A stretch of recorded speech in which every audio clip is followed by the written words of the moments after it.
Hello, something very important to me that I've learned over the years is that I think it's important that people get into personal development, self discovery, things like that, going down that rabbit hole before they go down the rabbit hole of conspiracies and world dominance and world control, power structures, and even history. And to some extent, I think history is still very valuable, especially in your personal development journey.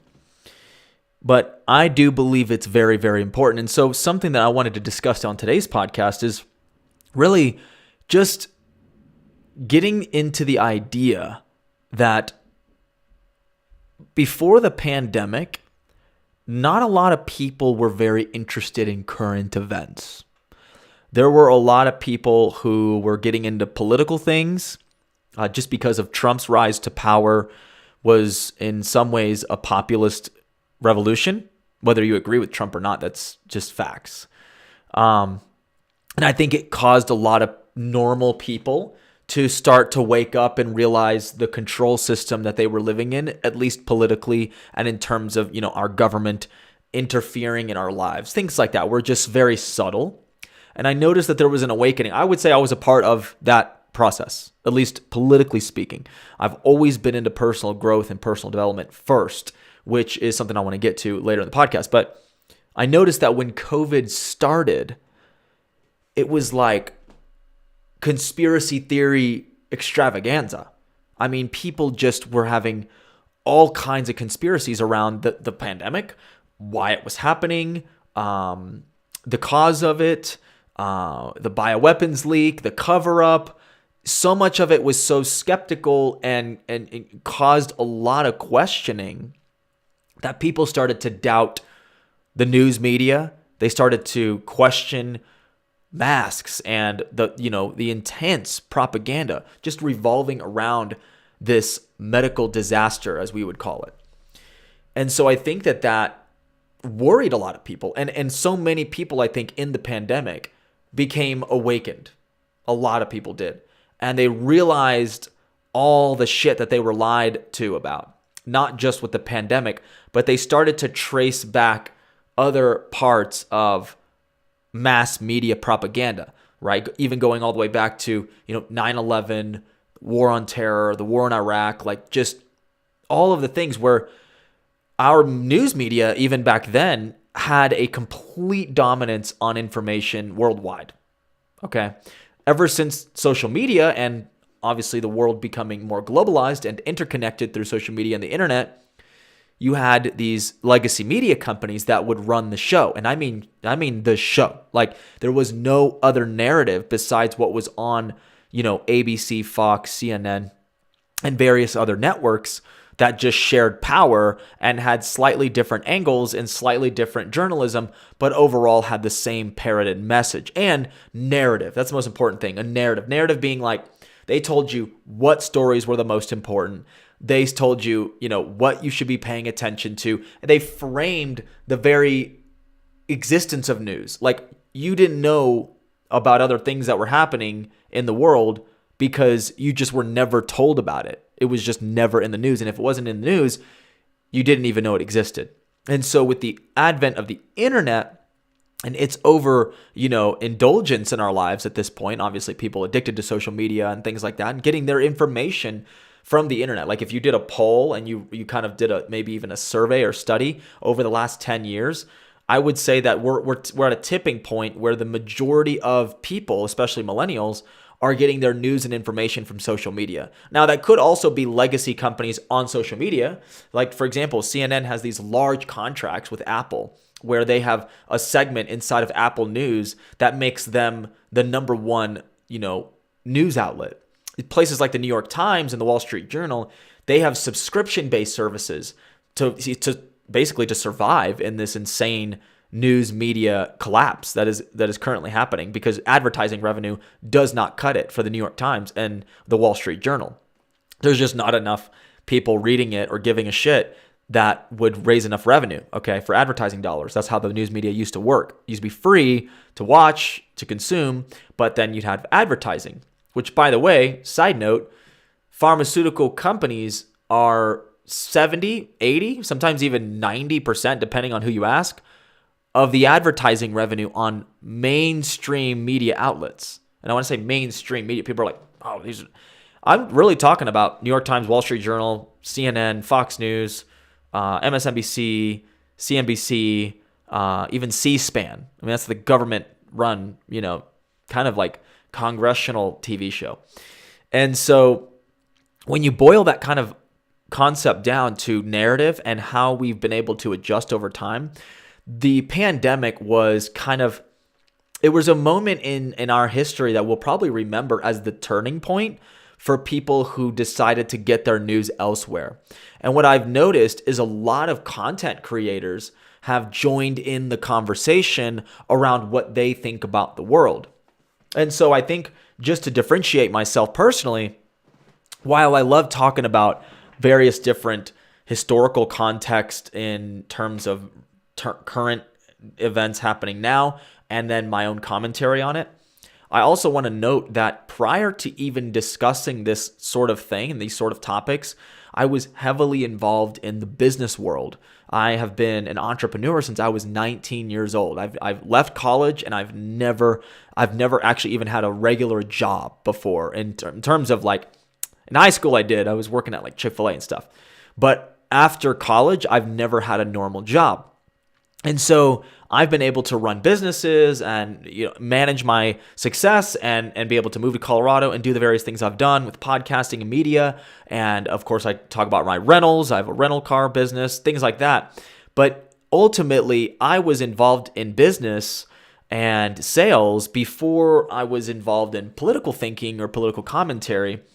And so I think I've noticed since the pandemic, a lot of people have been more interested in political thinking, current events, news, the fear-driven media, actually, unfortunately. And the mainstream media, really the problem with it was that it was fear-driven and fear-focused.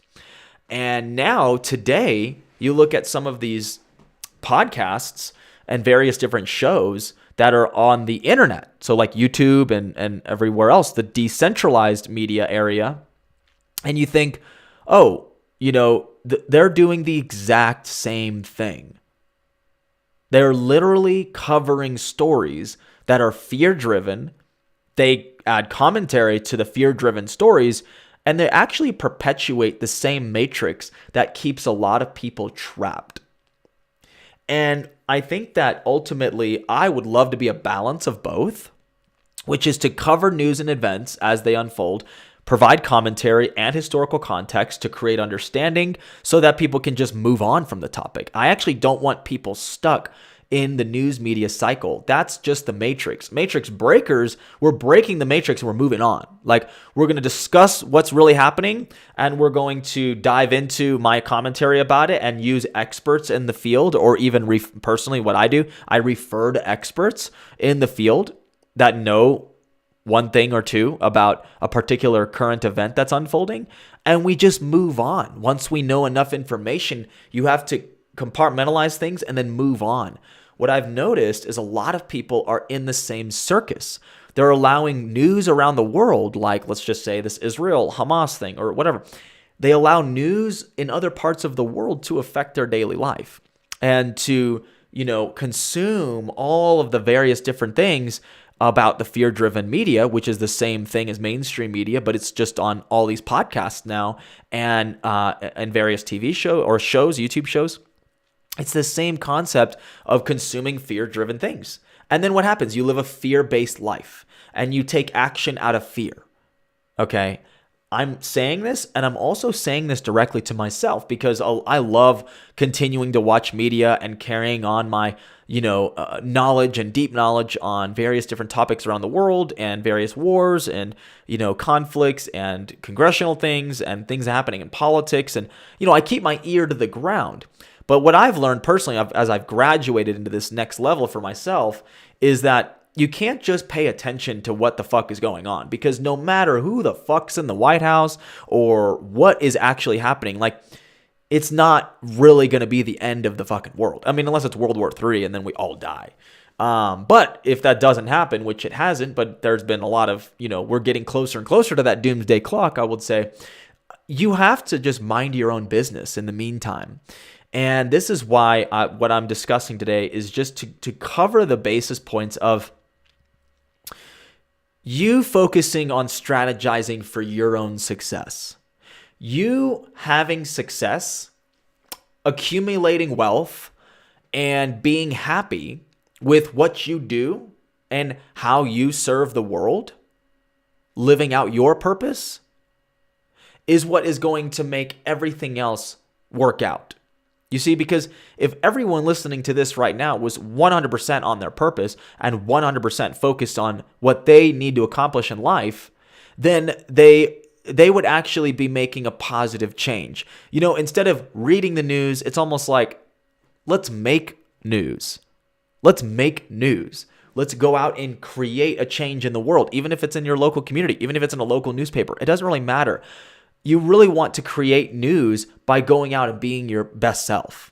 And so the Matrix, just as much as news media is, and sitting there watching ABC like our 80-year-old grandmothers, that's not real. I mean, again, that's what they do. That's their generation.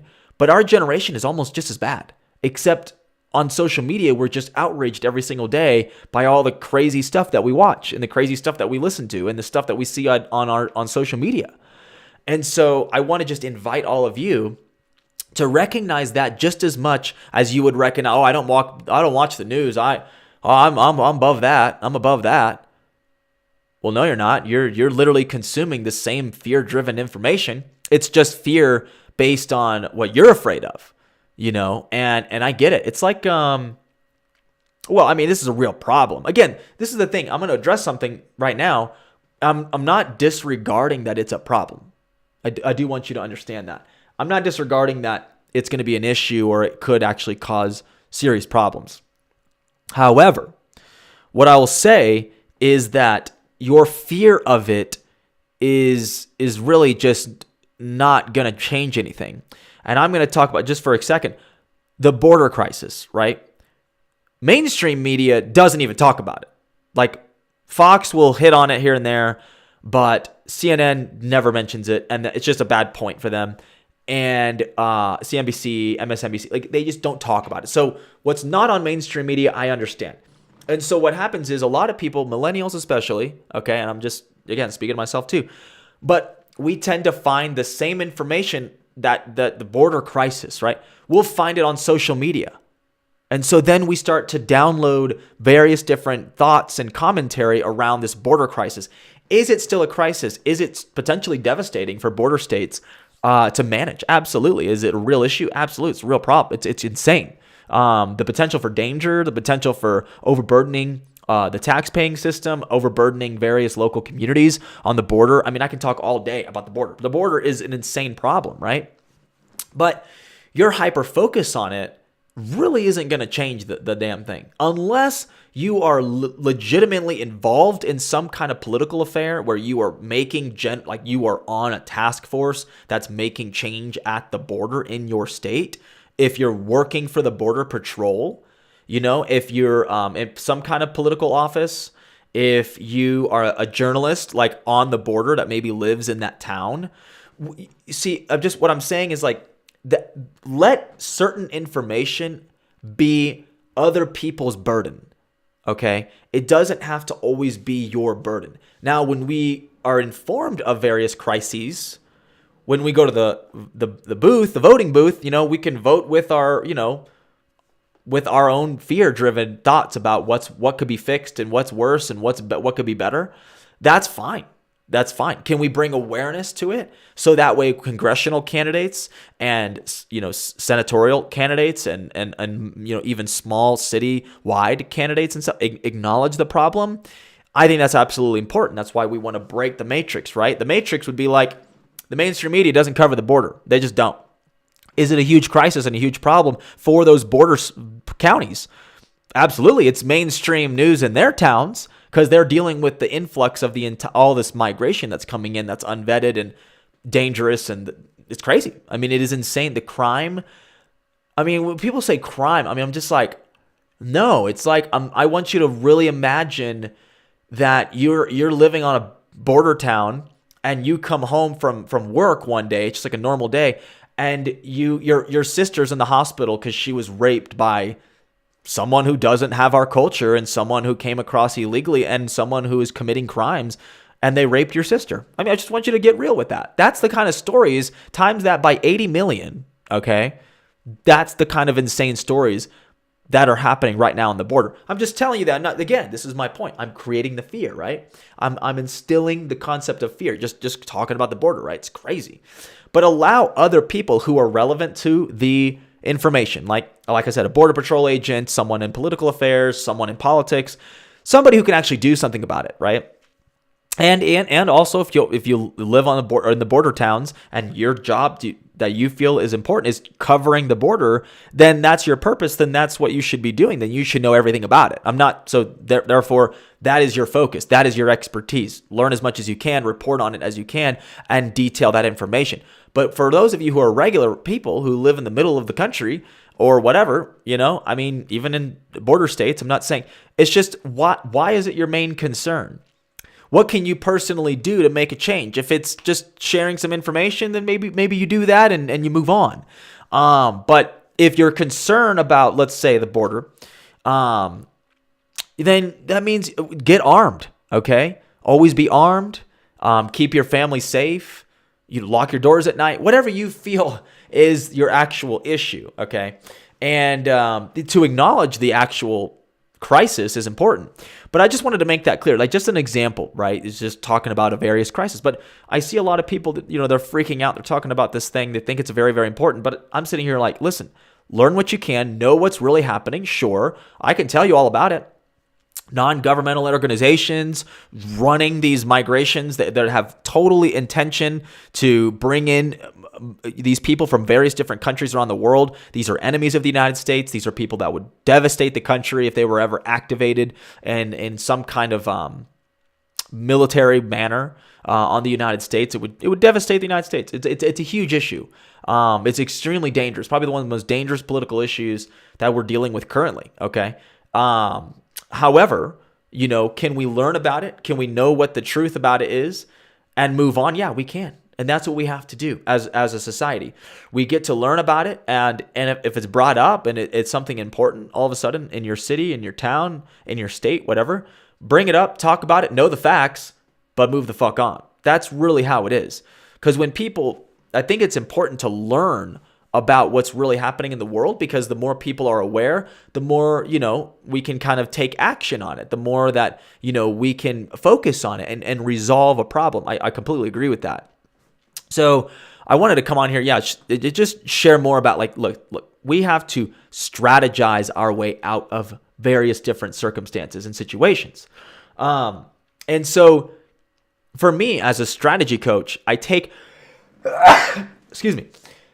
people's businesses, careers, purposes, passions, and refine them in a way to where they are going to live out their purpose and they're going to take care of their shit. Because taking care of your own individual sovereignty is going to enhance the collective. Okay, this is what we feel on a global scale, right? So we're non-interventionist here. So for me, that's how I am. Non-interventionist. It's if America finds itself interested in foreign affairs, foreign wars, there has to be some benefit for the United States citizen. Okay, if there's no benefit for the United States citizen to get involved in a foreign war, I'm absolutely against it. So, with that being said, I will follow that with, instead of getting into a battle or a war that is not our own, how can we focus more on ourselves? Let's just say as a nation.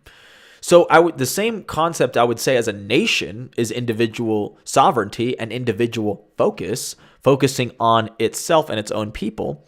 I would say the same thing about you. We're constantly looking at how our entire nation is burning, but you have to look at your home. Like, correct your own home imbalances. Correct the things that are happening around you currently, and empower yourself in your individual sovereignty so that you can have, a better life and provide a better life for those around you. And I'm telling you right then and there, I mean, of course, that changes your inner circle world, but that also enhances the world as a whole. Because a lot of people who are just complainers and are just gobbling up information in the information age, the way that we are receiving it nowadays, you're not actually benefiting the world. You're hyper-focused. You need to get back on your saddle for what you want to do and drive that point home as heavily as you can. And for me also, I believe that business owners and entrepreneurs are the solution to the world's problems. So if you're out there and you're listening to this and you're an entrepreneur and you have a problem that you're willing to solve, whether it's healing somebody or a financial coach of some kind, or whatever it is that you do, if you focused on doing that and changing the lives of those around you and those in your proximity, or those that you can reach, I would say, then you're making an impact in the world. And these little micro impacts, if we, combine them and we look at them as a collective, we're making huge progress. Otherwise, we're getting confused, we're getting locked into the wrong things, and it will become an endless massacre of distraction and chasing rabbits, okay? There was a mentor of mine who was telling me that, I was getting into sales, but I was already at one sales job, but I wanted to sell something else as well. And then the way he spoke to me is just perfect. But he said, listen, he said, a wise man once told me that if you chase two rabbits, you will catch neither. So there's always a rabbit. There's always a rabbit. In the news media, in our daily lives, there's always two different rabbits, three different rabbits. I know people who got 4 or 5 different rabbits. They are chasing various different things. Like I know, for example, people who are like trying to make it out here, right? Trying to make money, trying to create wealth. They're doing Forex trading. They're selling, Amazon influence or something like that. They're trying to create, a podcast or some kind of media business. And then they're trying to see if they can make it in real estate. Like, it's just like, if you have too many things on the table, if you focus on one thing and you eliminate everything else, that's going to bring you all of your success. And if you do one thing at a time, over time, you will become massively successful. Whereas a lot of people in this day and age, I mean, guys, we are looking at so many opportunities every single day. You are bombarded with opportunities every day. Oh my God, we should sell and buy real estate. Or, oh shit, I should go on and buy crypto and do day trading. Or I should do foreign exchange currency trading. And then another day is like, hey, you should sell some products with my company, blah, blah. You're constantly bombarded. Oh, I should do drop shipping with Amazon. I'm gonna learn that. I know this because there's so many advertisements on my Instagram about like, learn how to do this. Write your own book. It's like, oh my God, I could write my own book. It's like, write your own book. Success will come to you easily if you write your own book. Like, there are so many different things that are distracting us every single day. We're even for those of us who have chosen something and we're like, this is something I want to do and I'm pursue it. Even in your pursuit, you're getting distracted by all these other opportunities. And you're like, oh shit, I could do that over there. Oh my God, what if my life was like that guy? He's selling solar. Holy shit, I want to sell solar now because this guy's making money doing it. Maybe I should just do that because this current thing isn't working and this other thing I'm doing and the side project I'm working on isn't all working out. Let me add solar to you see where I'm going with that? It's just this mindset of never-ending consuming opportunity. And so for those of you out there, I feel like we're not at a loss of opportunity. There are so many ways in the world right now to make $1 million a year, to 6 figures a year, whatever your goal is. There's so many ways to be rich. There's so many ways to make a living. You can do it in many different ways. You can sell cars, okay? You can be a software coder. You can go get a degree and what's the word I'm looking for? Cybersecurity, or just software development, become a software developer. Like, just pick something and fucking follow through, because a lot of people out here are doing too many fucking things. And so right now I'm reading the book called The One Thing.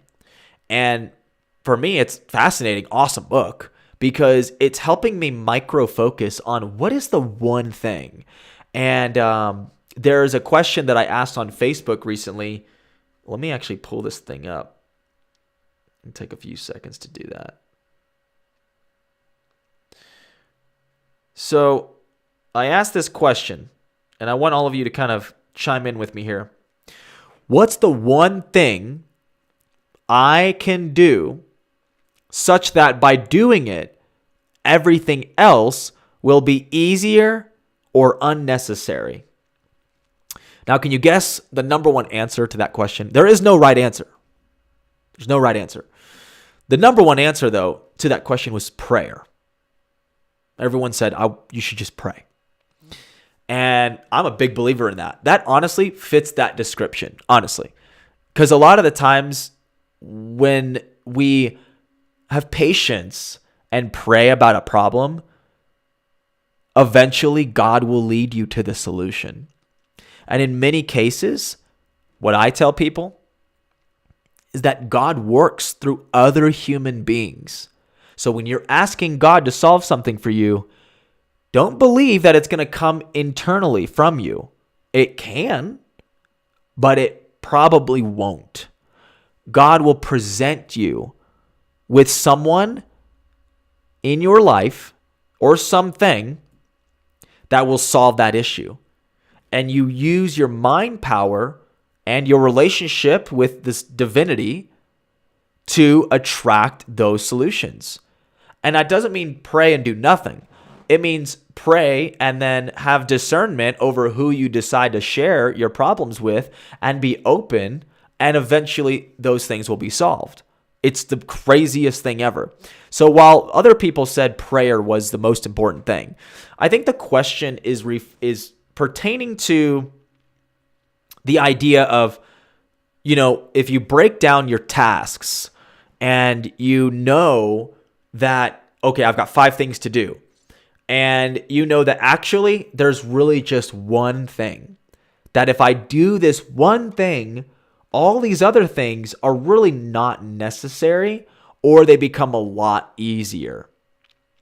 And so for those of you out there, ask yourself this question: what is that one thing? And if you boil that down every single day and you really focus on one thing to accomplish a day, you'll start to realize it'll work like a domino effect, where it will kind of unfold in a manner that will create massive success. They did a study that showed that a domino is, even at starting at like 1 centimeter, very, very tiny, it can knock over something that's double its size. So it goes from 1 centimeter to another domino that's 2 centimeters. And then the 2 centimeters knocks over another one that's a 4 centimeter tall domino. So it's like you do one thing and then it leads to a bigger thing and then it leads to a bigger thing, right? That doesn't have to mean it's macro, like it's bigger, but it's like you focus on one thing, you hyper focus, you get that done. No multitasking, no bullshitting. You focus on it, you get it done. And I'm telling you, it'll lead to that next thing. And the next thing can be a bigger task, or it could be something that's larger in scale or whatever. And in the study, or in this experiment, it started with 1 centimeter tall domino. So it's just tiny. And then eventually it fell into doubling itself over and over again. And it was falling and knocking into all these dominoes. And it ended with a 3-foot tall. And I say 3 foot, but I'm like, it's 3 foot. It's 3 foot. 3 foot tall domino was knocked over in the end. Now, obviously, they could take that and keep going with it forever. But the concept was, it started so tiny and as a domino effect. It knocked into all of these other dominoes that were much larger and eventually knocked over a 3-foot domino. So in life, if you focus on doing one thing at a time, and you execute, you put all your focus on it, you eliminate all distractions and you hyper focus, it actually takes a lot. Things happen a lot faster when you eliminate social media and distractions. And once you do that, you'll be able to move on to the next thing. You'll feel more accomplished and more confident.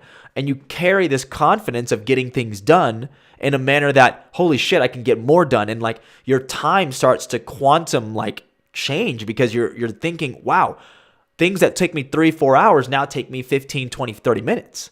I mean, it'll be an unbelievable thing. So those are the kinds of strategies that we want to work through.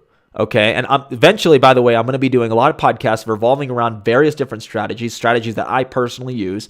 And I'm going to invite guests on, and we're going to do live strategy coaching sessions where we're going to get to results with people immediately live on a podcast. And that idea itself, kind of new, honestly. People don't do that on podcasts. You just everyone just shares nuggets, which I'm a fan. I mean, I love nuggets of wisdom. But what I want to do with this podcast, I want to show you we can solve fucking problems fast. When you are asked the right questions, or vice versa, when you ask the right questions, maybe even to yourself, and you work through certain problems, a lot of those solutions will present themselves.